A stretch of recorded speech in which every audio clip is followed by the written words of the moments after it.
Do you want to play Magic the Gathering without owning any physical cards? Well, now you can, and we're going to show you just how. So for you, hobby, sit back, relax, and let's get into it.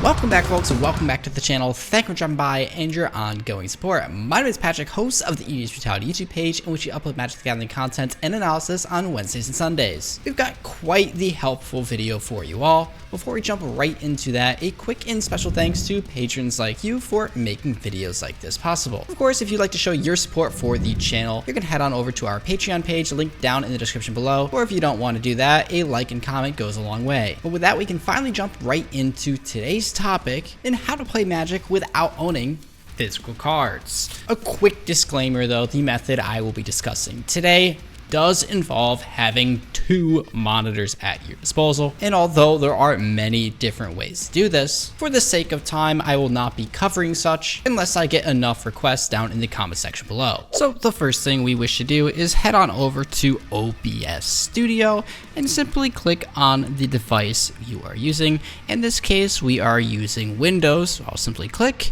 and it'll go ahead and download the .exe. Once done, we are simply going to open this file in its location, in which we will simply run and go through the necessary prompts. In this case, I'm already recording with something similar known as Streamlabs OBS. But we're gonna switch on over to my phone so you guys can get the full picture. Alrighty, so here we are.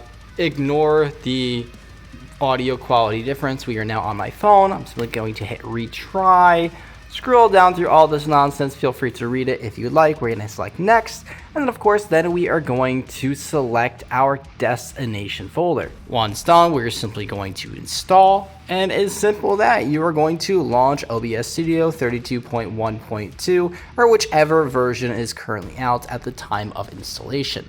When OBS Studio is open, you're going to be given this layout. It's pretty simple stuff, to be honest. Whether you have a scene here or not, all you have to do is either edit the current one and rename it. In this instance, we are going to do cardless magic, because that's what this video is all about. Or if you want to create a new scene, it's simply going to be right down this little place icon. It does the same exact thing. So for our Magic the Gathering scene, it's right here. Now from here, we're going to go on over to our sources, add the plus icon, and select display capture to share whichever screen we wish.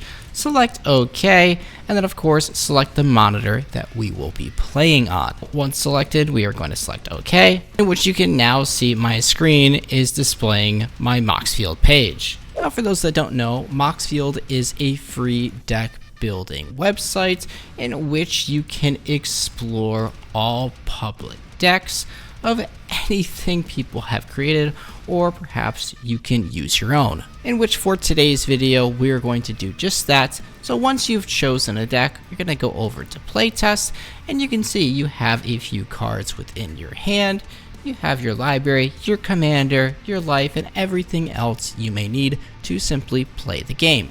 To adjust the set size, you'd simply click on either of the controls up here to make them larger or smaller. But that's only part of the puzzle once we're in OBS Studio, because we can't simply play like this, because as you can see, our opponents can see all of our cards. So what we're going to do to fix this is we're going to take any image of our choice and drag it in the Sources tab here, and simply resize it to block the hand size. This will make it whenever we play, our opponents can't see what's in our hand. And of course, now if we hover over the cards, you can't see what we have. However, with Moxfield, if I do hover over a card, you can see a quick pitfall where there is a preview here. So of course, once again, the fix is the same exact thing. We're going to drag in an image, and we're simply going to cut off the section of the screen where that card image will show up. As you can see, now there's nothing, and in fact I am hovering over said card where it should be showing a preview. Now that this is done, we're going to go over to start virtual camera, and we're free to go. And with OBS Studio now set up with its virtual webcam focused on Moxfield playtest, we can head on over to the site known as Spelltable, in which we can pick up games easily. Now you can either join any said game or create your own. For the instance of today's video, we're going to create our own and just call it Test Room, and you're simply going to hit create. If you want to play with actual people and have real people fill up this, make sure to make the game public. So once we create, we're going to click this little cog wheel, and we're going to make sure camera source is selected to OBS virtual camera. And there you have it. You are now all set up and ready to play. Up here, you can select and add any single commander you wish. In this case, we're going to add a Togatog. You can hover on over, look at the card. Your opponents will have each square to join here.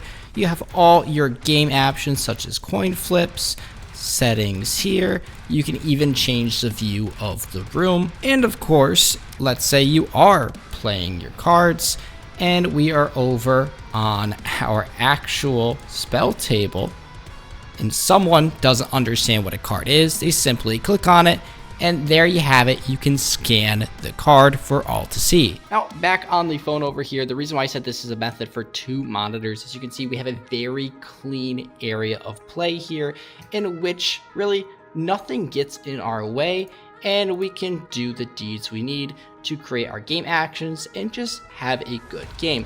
Of course, once again, we don't want our opponent seeing this, but since we set everything up correctly in OBS Studio with blockers, on the second monitor, we have the game itself, which you can see everything is blocked off. Our opponents can't see what we're doing in these 2 sections, just playing our cards.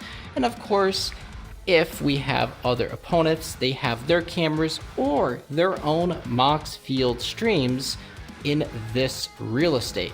Now, of course, this can work with just 1 monitor. The only downside is that you are going to have this screen up on your turns, and then you have to minimize it and look at this screen on other players' turns. And that just is a little bit convoluted, so I always recommend 2 screens here. Of course, if you are doing that, instead of a display capture, make sure you are capturing a window capture of a specific website or an application. That way, when you are minimizing the screen and going back to the spell table so you can actually see and play, your opponents can still see your board state. Overall though, it's pretty simplistic stuff, or at least it is if you know what you're doing. And I know this is a very expensive hobby, don't get me wrong, but with a little technology, the game is free. And of course, if you want to try it out with your friends, no one can no longer make the excuse of, well, I simply don't have the cards. So did this help you in your journey to playing Magic without cards? Let me know down in the comment section below, as well as if you have any thoughts, comments, or concerns. That's gonna do it for today's video. As always, if you want to stay tuned for future videos here on the channel, make sure you like, subscribe, and hit the bell down in the bottom right-hand corner of your screen. So please, my name is Patrick, host of EDH Brutality. I thank you for watching and enjoyed, and I'll see you in the next video. Peace out, guys. You know, that was a very, very simple tutorial, but recording it was a pain in the ass. It really was. I had to install my OBS, and I didn't realize that I had some settings in there that also got wiped out, so... Oh boy, this is going to be fun to reset back up. Please help me. The things I do for you all. I'm out. Peace.